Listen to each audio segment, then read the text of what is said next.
Welcome to the Accelerated Investor Podcast with Josh Cantwell. If you're looking to retire early with forever passive income, you're in the right place. This podcast is the go-to destination for real estate investors, both active and passive, and multifamily apartment investors, both new, intermediate, and advanced. Now, sit back, listen, learn, and accelerate your business, your life, and your investing with the Accelerated Investor Podcast.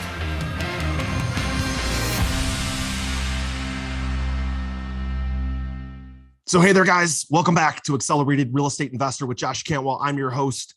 And today, I have got just an absolute bomb of a show for you. Today, my guest is a gentleman named Gino Wickman. Gino has been an entrepreneur since age 21, and he is the original founder and creator of what's known as the Entrepreneurial Operating System, otherwise known as EOS. He is also the best-selling author of the book Traction, Get a Grip on Your Business, which has sold over 1 million copies, and also has 5 other books in the Traction library that have sold almost 2 million more copies. Today, he is the most recent writer and creator of what's known as the Entrepreneurial Leap. You can find the book Entrepreneurial Leap at Amazon.com. It's got thousands and thousands of ratings, and it's an amazing, amazing book. And in today's episode, we're going to talk specifically about the 6 essential traits of an entrepreneur. And we're also going to talk about how you can assess yourself to see if becoming an entrepreneur is for you. We're actually going to give you a free test, a free sort of guide, if you will. You can find that at e-leap.com. There you can take the assessment to find out how you would score and if it's in your best interest to become an entrepreneur, especially a real estate entrepreneur. In today's episode, we're going to talk about the 6 traits of an elite entrepreneur, which include visionary, passionate, problem solver, driven, risk taker, and responsible. You're going to absolutely love this episode of Accelerated Real Estate Investor with Gino Wickman. Here we go. So, hey, Gino, listen, so excited to have you on Accelerated Real Estate Investor. Thanks for jumping on. Josh, I am looking forward to this, brother. Absolutely. Gino, my favorite topic of them all is entrepreneurship. And my audience knows I've been an entrepreneur since 20 years old. I've never had a boss, right? I'm very proud to say that. I've never had a W-2 income other than the income I paid myself out of my own businesses. But I'm curious right out of the gate, help me understand your framework, your definition, your thought of what is an entrepreneur? What's the backbone of an entrepreneur? What makes somebody an entrepreneur? Yeah, well, 2 things very quickly. We are on the same, cut from the same cloth. I too am unemployable and haven't been employed in a long time. And number 2, thank God you're passionate about entrepreneurship, because I can't teach this audience a thing about investing in real estate. So we picked the right topic. So my life is entrepreneurship. My life is entrepreneurs. I've spent the last 3 decades of my life obsessing about entrepreneurs, giving them amazing lives, figuring out how to crack that nut, and helping them run great businesses. And so for 30 years, I've been doing that. 2 years ago, I decided to go to the front end of the entrepreneurial journey and help people who think they might be entrepreneurs, that want to take an entrepreneurial leap, that want to start a business, help them do that. And so to answer your question, because that's kind of the context, the content we're about to talk about is in 3 parts: confirm, glimpse, path. And confirms mean before we even talk about you starting a business, we got to confirm whether or not you're even an entrepreneur. So to take you right to your question now, my discovery, my belief, my learning, and it's now been validated for 30 years, is that a true entrepreneur has 6 essential traits. And as I share them, I always urge and ask your audience to just scan your body as I share these 6. I am convinced, Josh, that you have these, but scan your body as well and tick each box. And we can do a deeper dive. I can do a 2-minute riff, but I'm just going to give you the high level right now. And those 6 essential traits of a true entrepreneur are visionary, passionate, problem solver, driven, risk taker, and responsible. And so those are the 6. Love it. One last little point, and then I'll turn it to you to dig as deep as you want into that, is I have a very strong belief that you are born with these traits. They cannot be taught. It is nature over nurture. And so that's why I specify confirm so importantly, because you got to confirm that you were born with these. And if you weren't, we're going to talk about what that means today. But if you are, look out, baby. We're going to show you how to build an empire. So yeah, I love it. So Gino, we had talked before, kind of prepping for this, that we have a group of people who are residential investors looking to scale into apartments and commercial deals, larger apartment complexes. That's one group. And then we've got a lot of passive investors, folks who are really W-2 high income earners, doctors, accountants, high professional salespeople, guys who've built businesses, e-commerce companies.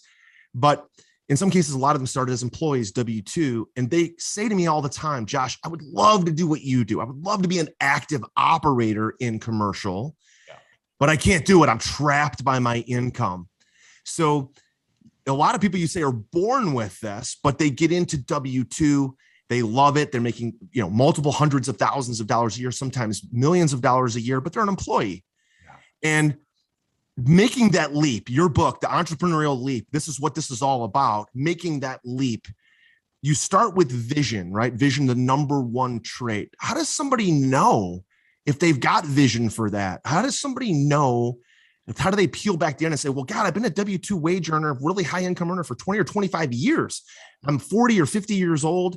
How do I know that now is the time? Do I even have it in my blood, right? Yeah. Vision, you start as the first. What's the definition of vision? How does somebody know that they've got it? Yeah. Well, so I want to do 3 things to kind of create a last bit of context. And then I think it's going to indirectly answer it. Okay. And so the first thing is, I'm just going to do a little 1-minute riff and a deep dive into each of these 6. And it's going to answer your question about visionary, but there's a reason I'm doing this first, and this will lead into the context. And so here we go again. Please scan your body, because the visionary trait means that you are a person who has lots of ideas. You're able to connect the dots. You have a 6th sense. You see things others don't see. You're able to see around corners. And you have this way of just kind of putting things together in the world. But bottom line is you just have a lot of ideas. Your mind is kind of always having ideas. Passionate means that you have an undying passion for your product, your service, the thing you do, the work you're doing, the thing you're bringing to the world, a strong belief. You want to fill a void. Problem solver means that you are a creative problem solver. So you love solving problems. You're an optimist by nature. When you get hit with a setback, you lean into that setback. You see solutions where others see problems. Driven means that you have an internal fire. You have a sense of urgency. You are competitive. You want to succeed. You are self-motivated. You love to hustle, and you love working hard. Risk taker means you don't freeze when you've got to make a tough decision. You make the tough decision. You are rebellious by nature. You're willing to fail. You don't want to fail. You don't choose to fail, but you know failure is part of the process. And you tend to beg for forgiveness instead of ask for permission. And then number 6, responsible means that you blame no one. You take total responsibility for the outcome. When something goes wrong, you look at yourself, you look in the mirror, where the other half of the world blames everyone every time something goes wrong. So I start there because, and this will get right to the heart of your question that you're asking, there's something I teach in the book called the Entrepreneurial Range. And so for those of you listening out there, if you can either just draw an arc in front of you or picture an arc in your mind. And on the right side of that range or arc are the words true entrepreneur. And on the left side of that range and that arc are the words self-employed. Okay. And so anyone that owns their own business is somewhere on that entrepreneurial range. Well, the point I'm making is if you have the 6 essential traits, and one of the best ways to do it, I offer a free assessment on the website. You're going to take 10 minutes, answer 25 questions about yourself. You're going to get a score. You score 90 or higher, you probably have these 6 essential traits. But the point I'm making is anyone that scores 90 or higher is on the right side of that range. And so if you picture redlining that range to the far right, these are the greatest entrepreneurs of all time. Elon Musk, Walt Disney, Oprah Winfrey, Sarah Blakely, Henry Ford. Well, on the far left side of the range, the other half, if you don't score high and you don't have these 6 essential traits, it's okay. You can still be self-employed. And so self-employed means that you're a one-person show. You have a side hustle. You're a consultant. You're a freelancer. Maybe you bought a franchise. Point is, you can still be self-employed. What I love about speaking to your audience, and there's just something about when I speak to this real estate investor audience, it resonates because what I'm trying to help you do is make a choice for yourself, but be honest with yourself in that, where are you on that range? And so I literally ask you, put a dash on the line right now, guess right now, whoever you are listening. So picture that entrepreneur range. Where would you think you are? So for me, I'm at like the 75% mark. I'm not an Elon Musk, but I certainly have all of these 6 essential traits, because the point is, there's no shame in being to the far left, being a one-person show, because in your industry, you can be a one-person show and build an empire. And in some cases, some of you just need to remain an investor. Some of you are envious of your friends that have built real estate empires with 50 to 5,000 people running those empires. If you're not on the right side of the range, if you're not a 90 or higher, if you're not possessing those 6 essential traits, you're going to be miserable if you try and build an empire. So I'm not trying to break your heart. I'm trying to save your life, because you're going to be miserable for 10 years trying to build an organization with people if you don't have these 6 essential traits. So what I'm trying to give you is the freedom to choose, what are you? In other words, are you a true entrepreneur? Or are you somebody that just wants to be self-employed? And it's okay to be one or the other. So you be my litmus test, Josh. Did that make sense? It absolutely made sense. And I think what you're saying is that it's okay, based on your score, to be a different type of entrepreneur. There's entrepreneurs that are truly, again, self-employed, kind of a one-man band. There's entrepreneurs that can maybe build a business with 5 or 10 employees, or maybe 20. There's guys that have massive businesses, like you mentioned, Sarah, with Spanx and all the business that she built. And she's been in the news all kinds lately because she just got bought out by Blackstone with hundreds or thousands of employees. It doesn't mean that one is better than the other. Doesn't mean that one is greater. It just, where do you fall in this range? What makes the most sense for you based on your score, right? And then, of course, you can build that to the point where you think, I've got 10 employees. This is pretty cool. That grows up to 25. That's pretty cool. And then it keeps growing and growing. We're all growing, right? We're all changing. And I think that the big takeaway for me so far, Gino, is to say, we're not judging somebody one or the other of how good of an entrepreneur they are by saying, maybe you are just going to start off as a solopreneur by yourself and then see where that goes, right? But if you don't score at all on this, if you have no vision, no passion, no responsibility, you're not a risk taker, then just making an entrepreneurial leap to begin with is probably not for you, right? Yeah, and I would urge you to maybe keep your day job and just keep investing in Josh, or whoever you're investing in. And then here's another way to share it. And let's take it completely out of the real estate context and just give you another example, okay? Because if you score low and you have handy skills, you could literally go out, become a handyman or a handywoman, charge $60 an hour, make a 6-figure income, be self-employed on the far left side of that range, and literally be completely free and independent, make a 6-figure income for the next 30 years, and you'll be busy forever. And that ain't all bad. The point is, that's for somebody who scores low. But if you do that and you do have all 6 essential traits, you will not be able to stop yourself from building an empire, because what's going to happen is your brain's going to go, wait a second, if I hire somebody for $25 an hour, I can go get another job and do another job. And all of a sudden you start to build a construction company. So now that's the outside the apartment investment world example. Let's bring it back now. So to your point, yes, you can start out as a one-person show, start investing, and just see if you're drawn to building the empire, that you and others have built. So yeah, you can start out as a solopreneur and go from there. But once you realize it's not for you to build a 100-person organization, it's okay. It's absolutely okay. Yeah, no doubt. Listen, the test, I'm sure, can be found at e-leap.com, correct? You got it. It's called the Entrepreneur in the Making assessment. Perfect. Yeah. e-leap.com. Go take that assessment, guys.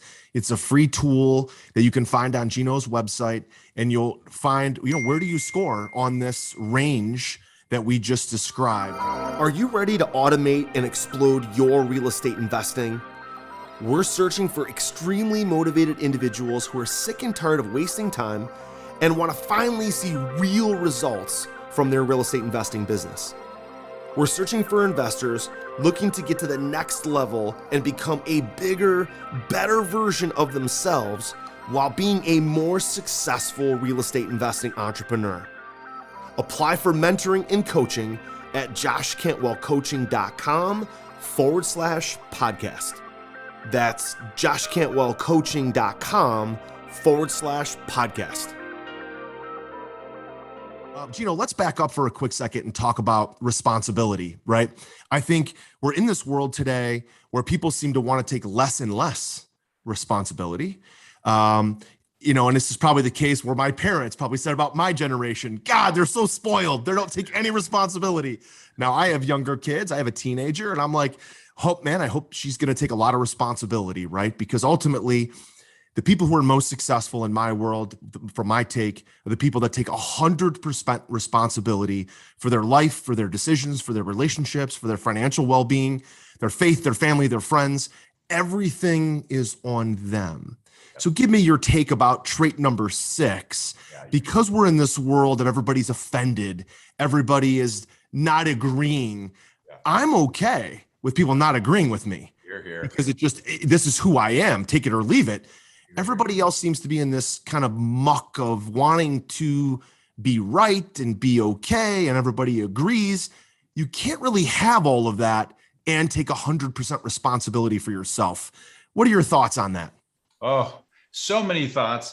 And I'm not going to go where you and I could probably go for 2 hours into culturally what's happening. So let's not go there. But all I can tell you is what I know, okay, and what I've experienced.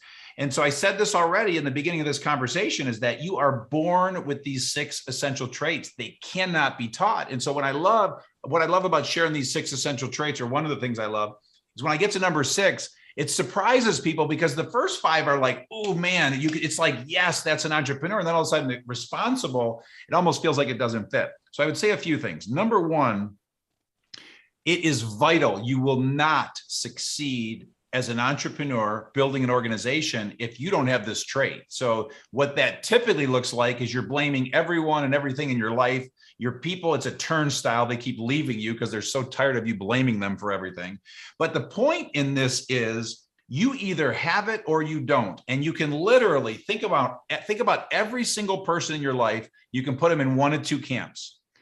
Half the world takes responsibility when something goes wrong. Half the world blames everyone else when something goes wrong. And the way that I know you're born with it, and it's nature over nurture, is, so everyone listening out there, think about your brothers and sisters. You can literally put them in 2 camps. And so if there's a household with 4 kids, how is it possible that 2 take total responsibility and 2 don't take any and blame everyone else? They were raised in the same household, the same parents, the same everything, yet they turned out different in the way they take responsibility. So it is absolutely a trait, and it is vital. Again, as for the social issues around that, holy cow, we could go way down that road, but let's please not do that for your audience's sake. But as an entrepreneur, because that's my expertise, you got to have it. And you need to look at your life, because if you're sitting there right now and you're 18 or 25 or 35 or 65, just look at the last 1, 2, 3, 4, 5 decades.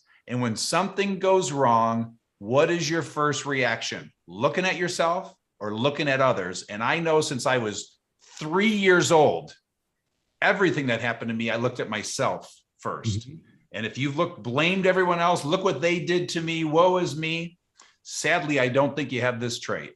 Yeah. I think the temptation is always, because we're human, right, is that it is somebody else's fault, or this happened to me, or this person stole money, this contractor didn't do the job they were hired for, this tenant didn't pay the rent that they were supposed to pay, or the bank never told us that they could call the note due, or, there's lots of different ways that you could deflect responsibility.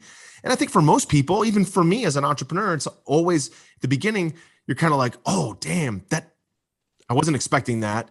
And you're kind of look around to see you could point the finger at. But true entrepreneurs that have a lot of success, even with the temptation of looking at everybody else and what they did wrong, immediately revert back to, well, I should have read the loan documents. Maybe that tenant, we shouldn't have screened them or shouldn't have placed them in our building. We shouldn't have hired this contractor. Maybe we should have had a better scope of work, right? So there is this temptation, right? I would think most of the time to say, well, what went wrong? Whose fault was it, right? And ultimately an entrepreneur comes back and says, well, look, there's so many things I could have done differently. It's my fault. It's my responsibility. Exactly.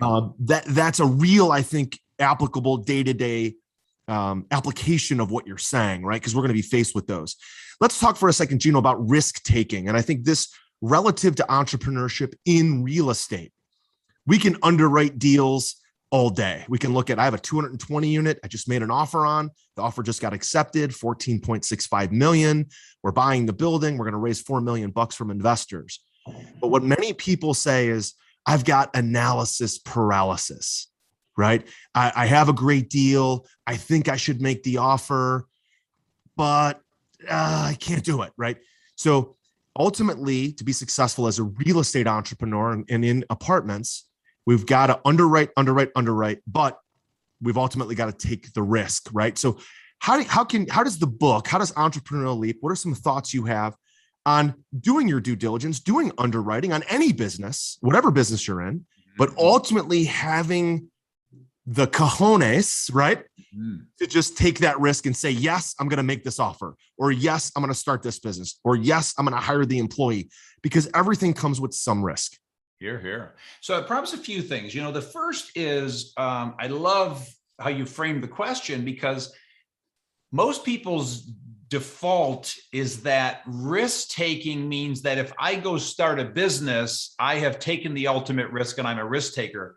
But quite frankly, that's one of the easiest risks you're going to take, because the real risks are the 1,000 excruciatingly difficult decisions you're going to make over the next 10 years that each and every one of them can put you out of business. So if you say, wow, I started a business, I'm a risk taker. No, you're missing the point, because you're going to have to make a decision to fire your best employee because they're doing something that you don't like, firing your biggest client, investing $25,000 into marketing when you have $30,000 in your account. I mean, you literally have to. So that's what we mean by risk taker, point one. Point two, there's some real interesting studies that are done on this, and where it talks about successful entrepreneurs. At the end of the day, they're really not taking risk because they know their craft so well that they can assess the situation, make that investment, buy that whatever, and they're so savvy, it's not as much of a risk. And then the third thing I think I would say is bring it to your world. So now let's look at every time somebody buys an apartment building. It's absolutely a risk. So I kind of laugh when they say that entrepreneurs not taking risk because they know their stuff. It's absolutely a risk. But there is truth to the fact that you know your stuff and you know how to do that due diligence and you know how to assess that situation. But at the end of the day, nonetheless, it is taking a risk, and you know what a bad deal looks like and you know what a good deal looks like. So as you get better at your craft, you will make better decisions, invest in better deals, have a better track record than maybe what you had in the early days because you develop a comfort, but nonetheless, it is still risk. So those are the three things that question prompts for me. And you tell me if you want to dig deeper into that. Yeah. Well, let's move to one of the other traits, which is problem solver, right? And so again, guys, you've got to get the book. If you don't have it already, Entrepreneurial Leap, you can get it on Amazon, get it on Gino's website, take the assessment, e-leap.com. Make sure you jump into all those free tools and resources and buy the book. Okay. Problem solving, right? I would argue that the world's best entrepreneurs for sure have all the traits that you mentioned. No question, those 6 are essential. But the best entrepreneurs are probably the world's greatest problem solvers, because you look at people like Elon Musk, or you look at John Rockefeller, Standard Oil, you look at Carnegie, you look at Sarah Blakely, you look at all these different entrepreneurs, and ultimately there's going to be massive challenges. It could be a supply chain challenge like a lot of people are facing today. It could be labor challenges a lot of people are facing today. And ultimately the best of the best become really good asking questions, learning, finding solutions, solving problems. I tell my people, look, the greatest way to solve problems is to ask more questions. The answer is probably there. You just haven't asked enough questions. So ask good people good questions, and problems sometimes and often will solve themselves, or at least the solution will reveal itself. So just would love to hear, you've spoken to tens of thousands of people, hundreds of thousands of people. You've dealt with amazing problem solvers. How can we become better problem solvers? Yeah. So this is going to sound like I'm going on a tangent, but I'm making a point with this. So if you have 10 employees or more out there, maybe 5 or more, but 10's the magic number. And I'm sure you covered this in my introduction, but I created a system called EOS and wrote a book called Traction. And that's not at all what this is about. But what I'm going to with this is I call an entrepreneur that starts and runs a business a visionary. That's the term I like to use, is visionary. And the 5 major roles of a visionary, again, who is an entrepreneur, one of the top 5 are creative problem solver. So this is beyond a shadow of a doubt one of the greatest traits of a true entrepreneur. So point 1 is that's what shows up in every accountability chart in every one of our clients, because that's what that's one of your gifts to the world. That's one of your greatest responsibilities. Number 2, the way that you know, because to teach someone to be a problem solver, you can't, because it's a trait and you're born with it. And so here's how you know if you have this trait. When you get hit with a big problem, do you light up? Does your energy go through the roof? Do you lean into that problem? Where most of the world runs for the hills, gets exhausted, they're all energy in their body leaves their body. That's how you know you don't have this trait. And so I want to be really careful to say, here's how you do this. Now, back to the people that have the trait. Again, you're going to light up, you lean into it, you get energy. But then you said one of the most important things. People with this trait tend to be curious. And so they lean into that problem with a bunch of questions.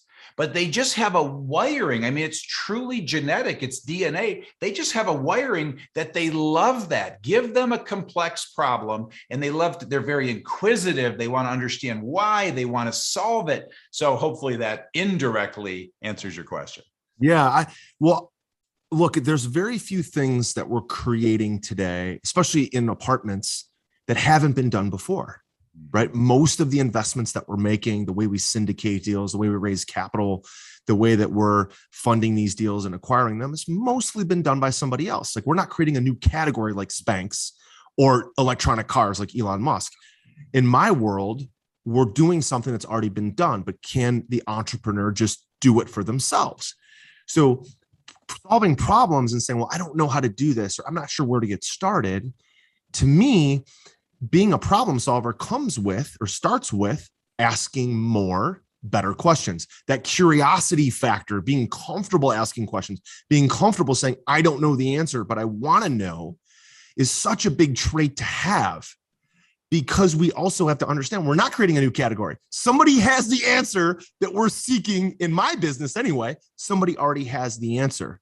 So I guess I'm just trying to encourage the audience by just taking a note of that, by saying, if you don't know, it's okay. In our world, somebody's already done it. Maybe I've already done it.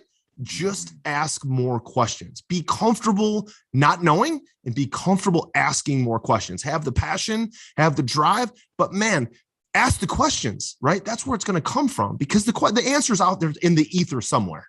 Yeah. I just have to sell that to everybody. Yeah. And I want to add one more thing because this is so important. And I don't know if this is going to piss you off or make sense, but there's something that I share. So this term visionary that I talk about, okay, that's a big word. That's a scary word for somebody to be called a visionary. But again, when your company has 10 or more people and you're running on EOS, we urge you to call yourself a visionary, go find an integrator. And that's a big word. And so what I teach and I share for what this is worth, because you trigger this and it's so important. I then talk about the varying degrees of visionary necessary in each company. And your audience, you have a luxury because we have a ton of clients in the apartment investment and management business. And I use this contrast and I say to manage apartment buildings requires less visionary than making cell phones. Okay. So cell phones, every year your technology is obsolete and you literally have to reinvent every single week, every single month, every quarter. So if you're in high tech and technology, apartment buildings, it's a much slower change. Things change. Nonetheless, you still have to be a problem solver. You still have to be a visionary, but not as extreme. So I would suggest, I'm not saying that to be insulting. I'm saying that because it is a unique advantage because I choose the business that I'm in helping entrepreneurs.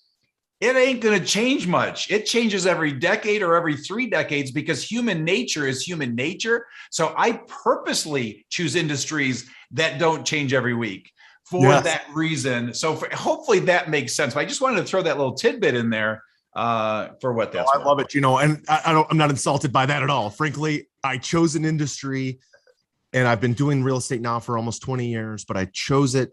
And when I saw you got away from resi and got into apartments, the reason why I was so sold on it and continue to build our portfolio is because I had a vision for where I wanted to go. And I knew that this would solve that sort of thirst for building a business, but I didn't have to reinvent the wheel every year. Yeah.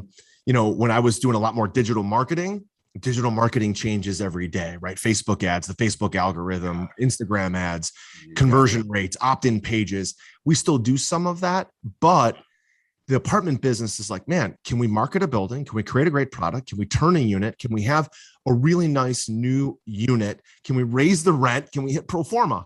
And can we just do it on one building after another, after another, after another?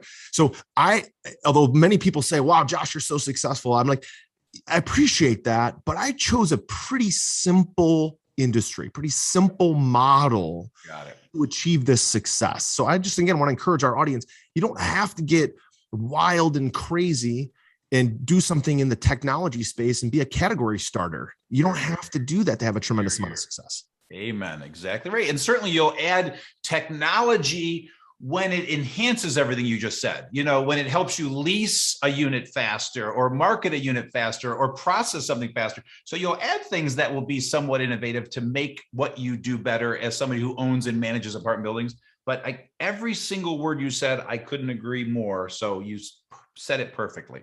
Thank you. Appreciate that. In my newest real estate investing book, The Flip System, you'll learn the proven secrets and strategies that I've used to be a successful real estate investor. You'll also hear the story of my journey from quitting my job to doing over 2,000 units of apartments. The Flip System is now available for a limited time, and you can grab your free copy at getflipsystem.com/podcast. You'll learn the same proven principles and secrets and investing strategies that I used to quit my job and pursue a life of financial freedom. In this book, I'm sharing exactly how I was able to personally close over 750 profitable real estate deals, make over 400 private lender loans, raise over $30 million, and acquire over 2,000 units of cash flowing apartments. Get my newest book now for free at getflipsystem.com/podcast. That's getflipsystem.com/podcast. Gino, listen, I have a couple questions that I got to ask, really hard-hitting, fast ones as we kind of round third here and head for home. Fire away. I love when I meet a leader. I'd love to know who inspired them. So who do you Mm. think's been maybe the mentor in your life that's had the biggest impact, and why? Yeah, so it's a top three. I can't get it down to less. So number one, first and foremost, is my dad, Floyd Wickman, an incredible entrepreneur, built a real estate sales training empire. And he taught me everything I learned about leading and communicating with people, be it 1 or 1,000. He's an incredible platform speaker, Hall of Fame speaker in the National Speakers Association. Zig Ziglar was his mentor. Number two is Sam Cupp, my business mentor, a man who built his companies to over $200 million. And he taught me everything I knew about business. And then the third is Dan Sullivan. You already brought him up. I've been in his program for 24 years. He absolutely changed my life. I'm still in his program, love him to death. And those are my top three. Love it. Gino, next question is, listen, as a leader and as an entrepreneur in your own right, if you teaching entrepreneurship and helping people make this entrepreneurial leap, you're a founder, you're a CEO yourself. What I find myself doing, and the more I can do it, the better we operate, is to get away from my business, to get outside and above my business and think. What is your favorite way or your hack to get away from your business, to think about your business, to have new ideas that can take your company to the next level? Yeah, here. So I call it a clarity break. And so I urge every single leader to take a clarity break. It's a different formula for everyone, but for me, it's 2 hours a week, typically in a coffee shop. And so that is my precious time to rise above, work on the business, think on the business. So that's the first one. The second one is to take time off. So I just published a book called The EOS Life, which kind of gets to the kind of personal side of things. But one of the things I urge and teach is you got to figure out your work container, how much time you're going to devote to work, and how much time you're going to take off. And so I work 40 weeks a year. I take 12 weeks off a year. I take the month of August off every year for the last 21 years. Those things recharge my battery. They make me better. They make me sharper, more creative. I have better ideas. And so those two things keep me operating at a very high level, getting outside of the fray and coming back into the business, laser focused, very sharp, and a much better leader for all of my people. I love it. Now, some of our audience is going to say, Gino, there's no way you take a whole month off, like, because it's so foreign to most people. So when you say you take a month off, describe that. Like, what is that? Are you literally like leaving, going out of the country, going on vacation? Like you leave your phone and your laptop at home? Or is this a time that you're getting away to come up with new ideas? And maybe you're writing your next book. You're coming up with your best ideas. But when people hear, I take a whole month off. Yeah. That is so foreign. Describe that for us. Sure. Yeah. And I repeat, I've done it 21 years running, and it's, you're good at it. It's helped me build my businesses faster, is the irony. So I would say a couple of things to that. Number one, we're issuing the 1 month sabbatical challenge to all leaders. So that I wrote it into this new book, The EOS Life, and we get into how to do it, but I would give you a couple of high level points. Number one, everyone in my world is conditioned that you can't find me in August. Okay. So that's point number one. So everybody leaves me alone in August. Number two, no, I don't go anywhere. I just don't work for the entire month of August. I don't think about work. I don't do work. So no, it's not to write a book. It's not to, and my goal is to leave on day one, forget what I do for a living, and then hope on day 31, when I come back, I still want to do what I do for a living. And so far, 21 years running, I come back even more energized to do what I do. Okay. And so that's why I try to turn it off and check out. And then the third thing is I have great people that protect me from the world, that do all the work. I haven't checked an email in 15 years. So my assistant checks all of my email. So I'm not constricted and bound by all of this technology. I will tell you though, the first text that came through my phone 12 years ago, I said, oh man, here's the one chink in the armor, because the world figured out how to pierce the shield. But even when I get a text during the sabbatical, again, everyone in my life is conditioned. They get an immediate response that says, I'll be back on September 1st. So send Karen an email, call me then. I don't even think about it. I just see something come through. They get that response from me. And then they say, oh, that's right, you're on sabbatical. And then my voicemail says, I'm out of, I'm gone and not checking voicemail. please call Karen. So everybody in my life knows Karen. So she is my business manager, my assistant. She covers everything for me. And so that enables me to just totally turn the world off and recharge my batteries. Love it. Last question, Gino, is for those people who have already made the entrepreneurial leap and they're in growth mode, they're in building mode. Mm-hmm. They feel like, God, I've got to work. Like I've watched a number of your videos and you said, look, I work 40 weeks a year. I work 55 hours a week. That's my box. Yep. Some people I've worked with that work 90 hours a week. That's their box. Whatever they decide is okay, but just have a box. You got it. Somebody who's in this growth phase, like in the first 2 to 5 years of building a business, is it still possible for them to take this sabbatical? Can they do it? And if they can, what are the benefits that come from that you've seen? Yeah. So again, I can only speak from experience. Okay. So 20 years of building EOS worldwide. I sold it 3 years ago. I still own 12.5%. I still own all the books. I'm still the EOS guy, but for 20 years building EOS worldwide at a 30% growth rate every single year consistently for 15 years before I sold, I took the month of August off. And the other important thing to understand, so you said the perfect point. You got to figure out your work container. What is your work container? And once you commit to that, you delegate all else. And so what's happening is the person that thinks I'm growing a business, therefore I'm a prisoner to that business for the next 10 years. It is a fallacy. You need to work your ass off, but you need to figure out what's the time frame you're going to work your ass off in. And you're right. Some people will choose 90 hours a week. Some people will choose 30 hours a week. And so in building EOS worldwide, I told my partner, Don Tinney, you got me 45 days a year as your visionary.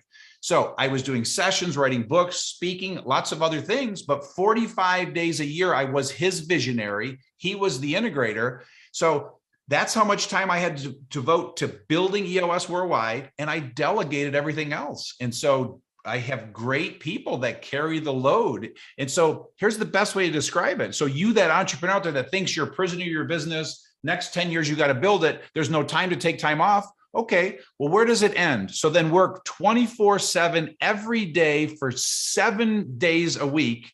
At what point are you going to keel over and die? It will be right around week 2. So you got to sleep 1 hour. So now you work it backwards. You could just keep working it back to an hour a week if you wanted to. I don't entirely subscribe to that, but literally, and then you just delegate all else. So what I would suggest to you is, you're a terrible delegator if this point doesn't make sense to you, or your economic model is not great if you can't afford to bring on people to free up that capacity. Now, it is rare that someone can work 45 days a year and build a great company like I and we did. So, but I promise you, you can do it working 50 hours a week, 48 hours or 48 weeks a year. You can take 4 weeks off. You could take some weekends off. You could take every weekend off and still build an amazing company. So at the end of the day, you decide, because some people just love being consumed by it as well. So there's my answer. Unfortunately, there's this whole idea of hustle. I'm going to hustle, and the work will expand. And it for whatever the box is, the amount that you allow it to expand. Exactly. So I love, Gino, that you've said, I've got this work container, this box that I'm going to keep my hours in. I'm going to get the work done in that. And now I've got to commit to that.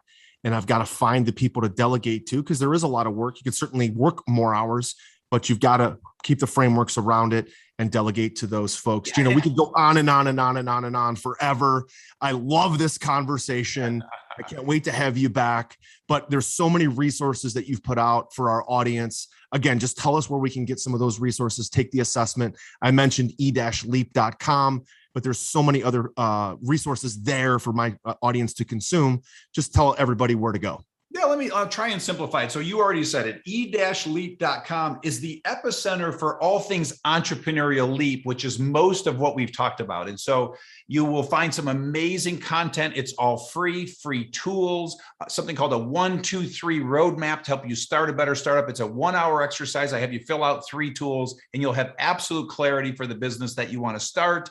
If you want to become a collaborator with Entrepreneurial Leap and you love teaching this content to other entrepreneurs in the making, hit the Become a Collaborator button. I put out a video every week. I write an article every other week. So just a wealth of content. If you're curious about some of the other stuff that you and I talked about, my book Traction, EOS, the EOS Life, just go to ginowickman.com and you'll kind of see all of what goes on with me from that standpoint. But from an entrepreneurial leap standpoint, most of what we talked about, e-leap.com is the epicenter of everything. Love it, Gino. Listen, you're an absolute beast.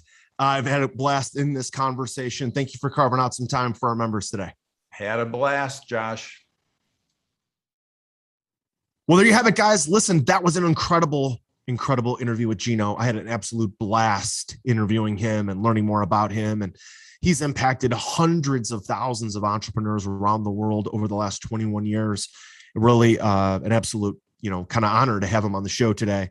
So let me ask you these kind of 5 questions, these kind of 5 frustrations to kind of wrap up the show. So if you are building a business, let me know if you're experiencing any of these. Number 1, a lack of control. You don't have enough control over your time, your market, your company, your income. Number 2, you're frustrated with people. You're frustrated with your employees, your customers, vendors, or partners. Number 3, you're frustrated with your profits. It's just simply not enough. Number 4, you've hit a ceiling. You feel like your growth has stopped. No matter what you do, you can't kind of break through that. And lastly, number 5, nothing is working. You've tried various strategies. You've tried, you've gone to seminars, you've done weekend boot camps, you've tried quick fix remedies. Nothing is working. If that's the case, if you're any one of those 5, you're frustrated with any of those 5, then of course this interview was for you. And you absolutely need to take the next step. Download and buy Gino's book called Entrepreneurial Leap. You can also buy the book Traction.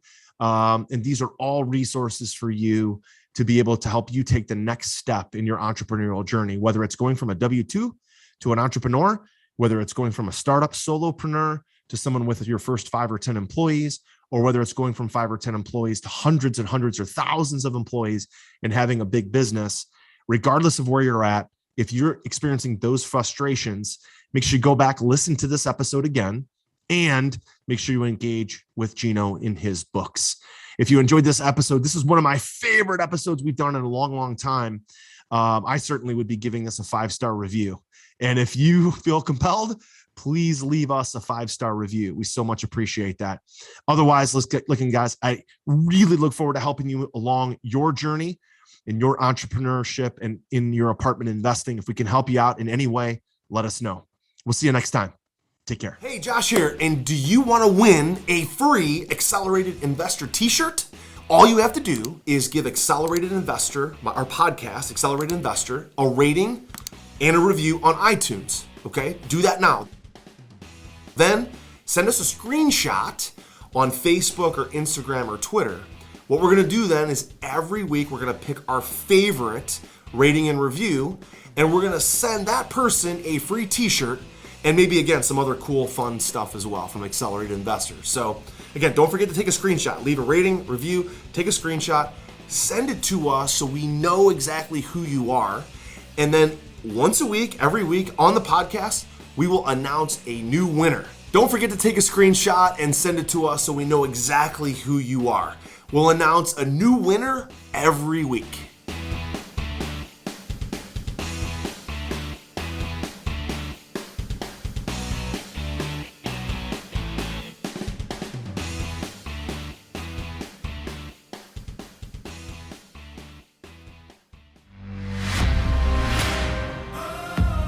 You were just listening to the Accelerated Investor Podcast with Josh Cantwell. If you enjoyed this episode and learned something new, help us build the AI community by leaving a review and 5-star rating on our iTunes podcast channel. Also, don't forget to subscribe so you never miss another episode. To see passive investing opportunities, visit freelandventures.com/passive. To start your journey toward the lifestyle you've always dreamed of with multifamily apartments, apply for one-on-one coaching with Josh at www.joshcantwellcoaching.com.